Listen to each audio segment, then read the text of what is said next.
এই মাসে আমার অনেক কটা বুকিং মানে ক্যান্সেল হয়েছে।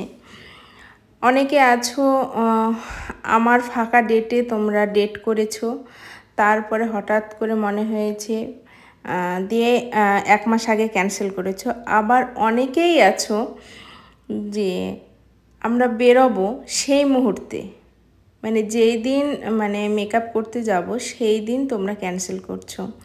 এইটা কোন সভ্যতার মধ্যে পড়ে আমাকে একটু তোমরা বলবে? প্লিজ একটু বলো। আর তোমাদের বিহেভের কথা কি বলবো আমি, থাক বাদ দাও।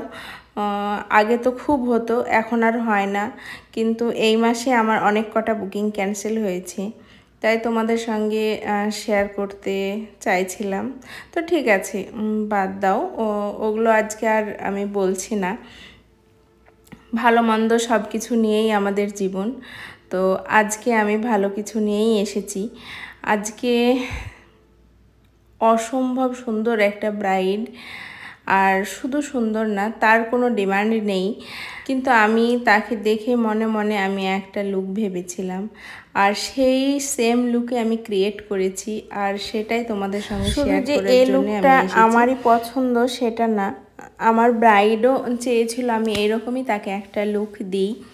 তাই দুজনের যখন মানে চাওয়াটা একই হয়ে যায় তখন তো কাজ করতে অনেক সুবিধা হয়ে যায়, আর অনেক ভালোও লাগে যে ব্রাইড আর মেকআপ আর্টিস্ট যে চাওয়া যখন একই হয় তখন তো কাজ করতে সত্যি সত্যি ভীষণ ভালো লাগে। তোমাদের কাছে একটা কিন্তু কোশ্চেন থাকছে যে আমার আজকের ব্রাইডকে কোন মানে অ্যাক্ট্রেসের মতো, কোন নায়িকার মতো লাগছে। হ্যাঁ, তবে তোমাদেরকে আমি একটা সহজ মানে বলে দিচ্ছি উপায়টা, সেটা হচ্ছে বলিউডের, টলিউডের না।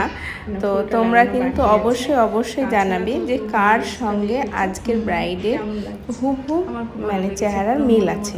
আমার আর মানে সত্যি বলছি আমি মন থেকে যে আমি চেয়েছিলাম তোমাকে আমি মানে আমার মেকআপ আর্টিস্ট হিসেবে আমি ডাকবো কিংবা করবো, তো সেটাও আমার ফুলফিল হয়েছে, আমার মনের মতো মেকআপও হয়েছে। তোমাকে অনেক অনেক ধন্যবাদ, অনেক অনেক থ্যাংক ইউ তোমাকে যে আমাকেও তুমি চুজ করেছো অনেক মেকআপ আর্টিস্টের মধ্যে। Thank you.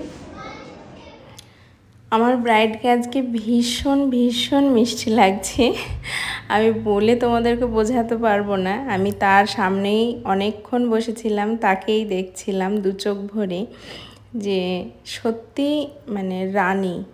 তবে দেখো, নথ পরার আগে আমার ব্রাইডকে একরকম লাগছিল, আর নথ পরার পরে আমার ব্রাইডকে পুরো রানী। আমি একদম আমার ব্রাইডের প্রেমে পড়ে গিয়েছি। তার চোখের চাওয়া, তার হাসি, তার মিষ্টি হাসিতেই আমি পাগল হয়ে গেছি। ভীষণ ভীষণ ভালো লাগছে। ঝর্ণা বিশ্বাসকে ডাকবো আমাদের বিয়েতে, দিয়ে সবাই যেরকম রিভিউ দেয়, ঝর্ণা বিশ্বাস যেরকম ফটো ছাড় মানে ভিডিও ছাড়ে আমাদেরও ছাড়বে, সবাই অবাক হয়ে যাবে, মনে এর বিয়ে হয়ে গেল। ঠিক আছে দিদি, হ্যাঁ আমি তো বলছি আমি তো অবশ্যই ডাকবো ঝর্ণা বিশ্বাসকে, মানে মানে ফার্স্ট প্রেফারেন্স, আর কোনো অপশন নেই। আমাদের অন্য কোনো অপশন রাখাই ছিল না, আমরা ফোনই করিনি অন্য কাউকে। আর যে ফার্স্ট আমি দিদিকে ফোন করেছি রাত 10:30টার সময়, দিদি তুমি ফাঁকা আছো ওই ডেটে? দিদি বলেছে হ্যাঁ, ব্যাস আমাদের কনফার্ম, ঠিক আছে হয়ে গেছে। এটাই। আমি ঝগড়া করেছি আমার হবু বরের সঙ্গে, ও বলছে কি এত সাজাবি, মানে এটা শুনে যে আমি কিচ্ছু জানি না, তুমি আমাকে কিচ্ছু না দাও, কিচ্ছু না করো, আমার ঝর্ণা বিশ্বাসকেই চাই মেকআপ আর্টিস্ট হিসেবে। সত্যি কথা বলছি, মানে আমি কোনো মিথ্যে কথা না, বানিয়ে বলা কিচ্ছু না। কিন্তু থ্যাংক ইউ বাবা, তোমাদের মানে হৃদয়ের মধ্যে যে আমি এইভাবে আছি আমি সত্যিই জানতাম না। আমি জানতেই না, দেখো কিন্তু আমরা আলোচনা করে সবাই আমি আমারটা একবার বলতে চাই। হ্যাঁ বলো। টাইমিং হয়তো খুব রিসেন্ট আমার আসতে পারে ইনশাল্লাহ। তো আমি দিদিকে বলেছি আমি দিদির ডেট দেখবো, তারপর আমি আমার বিয়ের ডিক্লেয়ার করব। Thank you. আমি যে তোমাদের মনে সত্যি এইভাবে জায়গা করতে পেরেছি আমার জীবনে, এইটা অনেক বড় পাওয়া। আর মানে তোমাদের এই কমেন্টসে আমি আরও এগিয়ে যেতে পারি।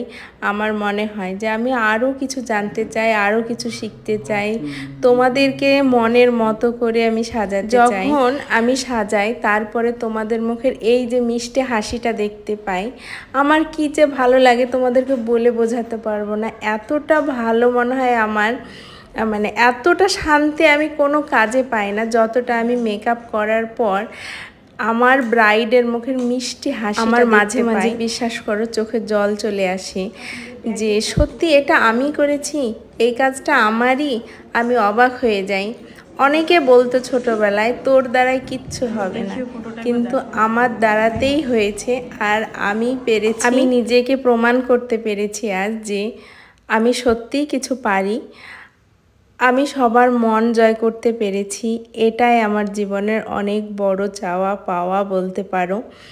আর তোমাদের কাছ থেকে আমি আরও ভালোবাসা চাই।